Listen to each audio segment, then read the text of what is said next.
I watched The Devil Wears Prada too, and it felt like reading the Financial Times, honestly. So many similarities to the real world.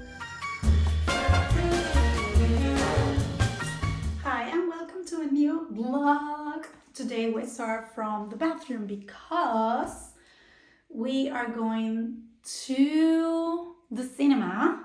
Oh my god, it's been so freaking long since I don't go to the cinema. But we are living a moment. We are going to watch The Devil Wears Prada 2, and this makes me very excited because literally this is like a plan that I used to do when I was in my teenagerhood, and probably when I went to actually watch The Devil Wears Prada, period. People don't care that much about luxury fashion, and that's the reality. And you know, this made me think of those days when I was a teenager and all the luxury brands were like the thing, you know, like it was even something that not so many people could afford, not so many people could actually buy like an Hermes bag. And nowadays we see a lot of TikTok on how to get an Hermes bag in the Paris store, on how you can get an Hermes bag if you don't have an associate at Hermes. Or guys, like this has become so, like luxury fashion has become so mainstream, period. I'm not coming from a fashion background, okay? And I have received so many comments in the videos that I do fashion related items saying like, show your diploma, like tell us in which school did you study fashion. This is such a mean girl behavior that I'm like, who are you? Like, is it that only we can talk about fashion if we have to study in a fashion school? Like, I'm sorry, sir, but you are not putting the rules in this world here. But the reality is that a lot of the insider people think in that way. To go back to my point, The Devil Wears Prada is actually coming out on a very tricky moment for the luxury fashion. So I'm definitely really interested, and I'm definitely willing to pay the price of going to the cinema, which is very expensive by the way, and see the movie, because I feel that we are going to see slightly of a different direction of how we perceive luxury fashion right now in the society. I don't know, I might be wrong. I will tell you in a couple of hours.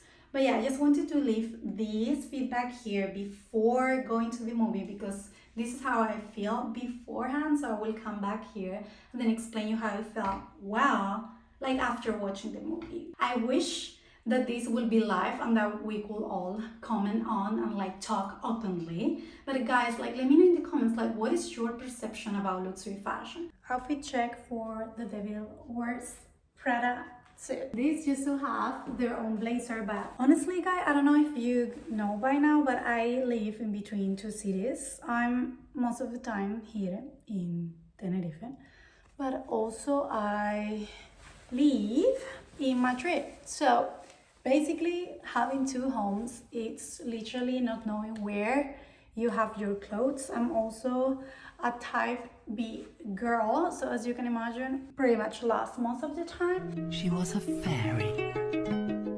You get the point. And then, ta-da, this bag. And what I have in the bag, my glasses. Because if I don't wear the glasses, I don't see shit. But I should wear them more, but I just never wear. We go.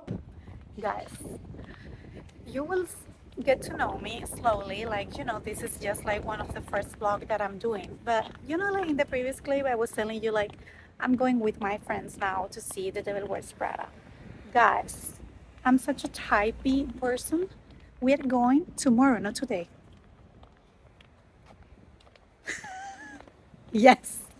So, okay, I guess we will do another Get Ready With Me again tomorrow. Like, what the actual fuck? This is so me. Well. Today is finally the cinema day. Yes, today is for sure the day. Yesterday, I don't know, there was a glitch in the Matrix, and then I thought that it was yesterday. But today, finally, we are going. I was like, whatever. I'm not thinking about the outfit anymore. I kind of like burn that outfit and I cannot wear it anymore because I was already out with some friends. So black, full black, and the same shoes as always. That's it.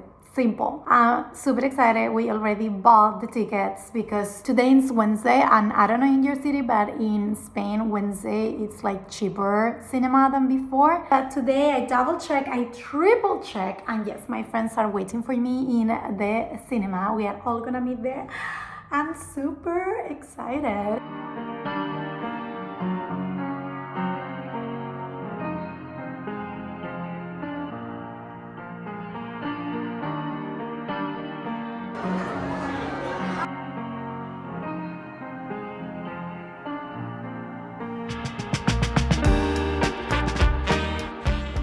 La primera es un 10. Hombre, sí, la primera. La primera es un 10.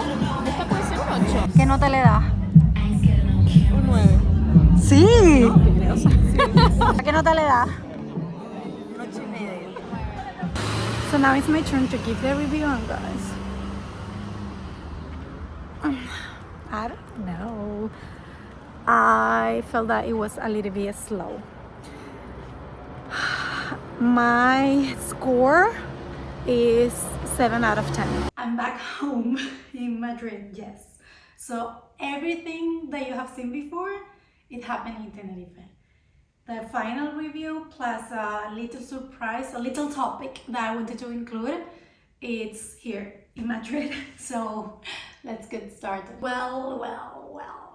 Let's talk about the movie, The Devil Wears Prada 2. Guys, I didn't like it. I know.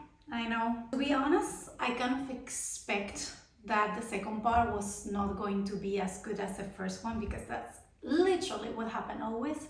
But I'm disappointed. If you have not seen the movie, this is a full spoiler, okay? So just skip this part, just go to the next one because yeah, I'm about to explain you the actual movie. If you have seen it, please put in the comment what you thought about this whole movie. The other day when I was with my friends, I said like, okay, if a 7 out of 10, guys, it's like a 6. I'm being generous, to be honest. Like, the more that I think about it, the worse that it looks like to me. I want to highlight like a couple of things that I find very important from the movie. The whole story of Andy, honestly, pretty nowadays, okay? This is literally the life of all of us, including myself. I got laid off some years ago, so that part was like, okay, cool. But then the fact that Andy can jump from that position, being in a completely different field, okay, and then go back.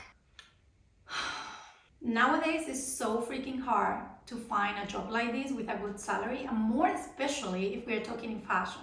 Like, being in the fashion industry right now, how the fashion industry is looking today, it's almost impossible. So this whole beginning of the story was like, yeah, not realistic. Like, you are not in this world. When Andy got laid off because of the company got acquired, I thought, okay, plot twist. Maybe they're gonna talk about something that is going on right now in the society, like this is true. So I was like, oh, are they going to talk about this new tendency that a lot of the people who get out of their job, they are seeking a new opportunity, but it's not to work again in one of these big fashion brands, that they actually go and then start their own fashion businesses. But the reality is, she didn't. She just went to the same role. Then another thing that I want to talk about is about Miranda's role.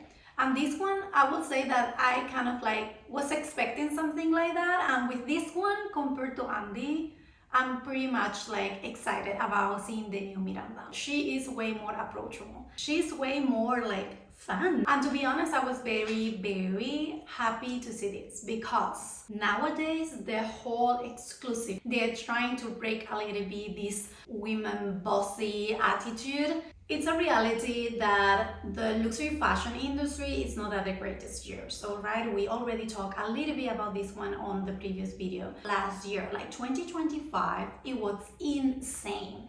How many changes from different creative directors have been done from one fashion maison to another one, and then this one here and then the other one there. So let me just give you few of the biggest changes that happened last year on the creative direction from fashion luxury brand. Jonathan Anderson moved from Loewe to Dior. Then at Loewe, it entered Jack and Lázaro Hernandez. Then Maria Gracia, who used to be at Dior, went to Fendi. Debna, who left Balenciaga after so many years, entered in Gucci. And then Pier Paolo entered in Balenciaga, who left an empty seat at Valentino, where Pier Paolo used to work. Then Dario Vitale entered in Versace, where Donatella Versace used to be for, I cannot even remember another person at Versace at this point. And also Matthew Blasey left Bottega Veneta and went to Chanel, which honestly, I think is, together with Jonathan Anderson, my two favorite creative directors. So as you can imagine, if you make this amount of changes just in a single year, and by the way, I just want to clarify that these changes are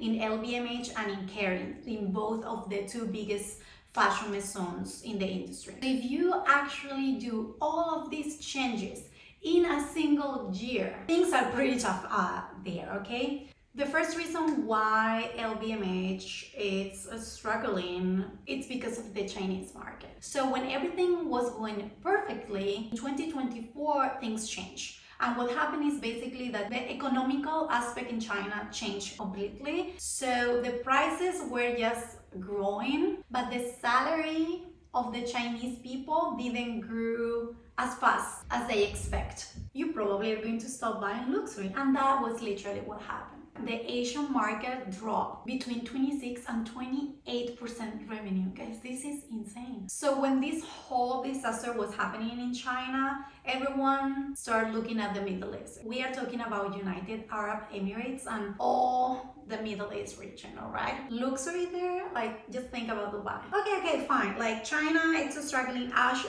Asia in general is struggling. Now let's focus on the Middle East. But what happened? The Bellic War. I imagine Bernard Arnault, who is the CEO and chairman of LVMH, at his home, probably at his mansion. What the actual fuck? My third reason why this whole thing is a disaster. Here I'm going to talk about how we perceive as consumer luxury and how we behave when we are gonna go and do one of these purchases. Luxury fashion has always been playing around being exclusive, being good quality, being elite, being only for a few people, alright?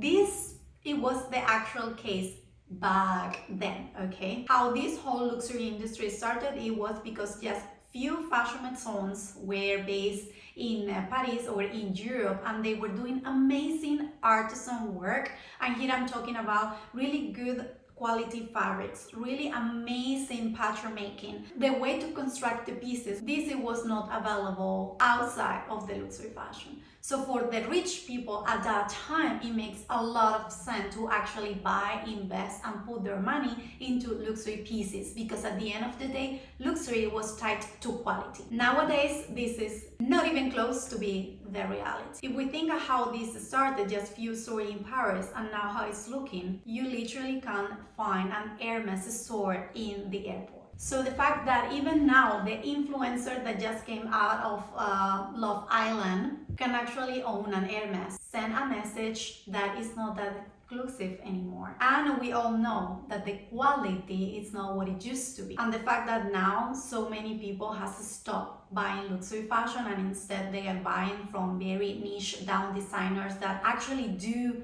have a quite high pricing, because of course, like doing all the artisan work, having like a final garment piece that is a good quality is costly, you know? If you're really looking for quality and luxury, you need to pay the price. So taking this into account, how the hell LVMH is going to survive this? Well, they are planning to sell the 50% of Fenty Beauty company share that they own, and also Makeup Forever. Why this is actually happening, you know? At the end of the day, a beauty brand, it can be created from scratch in just a couple of years. You don't need to have such a long legacy as if you think about Dior or if you think about Chanel. These are all fashion brands that has a full story and that takes so long to build. Why LVMH is not selling Celine instead of Fenty Beauty? Well, the reason is that if you sell one of these big fashion maisons, you can say bye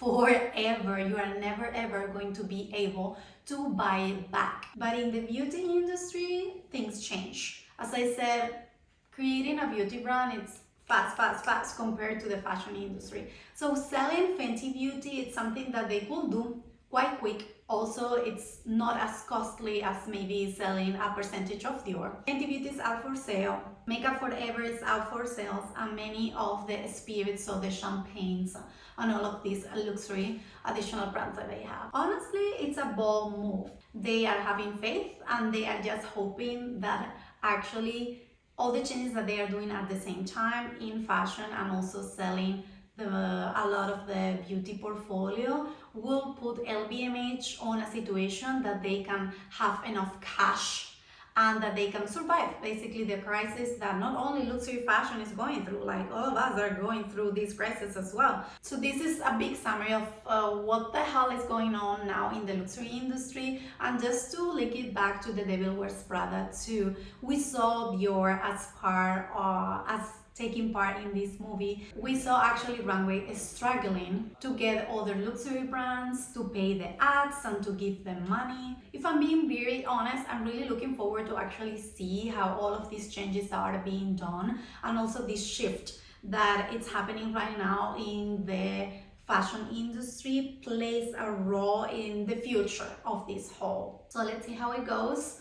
This is the final review of the Devil Wears Prada, plus touching a little bit on the luxury fashion industry. I hope that you like it. Please subscribe, comment your feedback. You cannot imagine how much you help me when you actually do that. So please leave any comment here if you like it, if you dislike it, if you have a question, if something got your attention, if what you thought about the Devil Wears Prada, anything about that. And I will see you in the next one.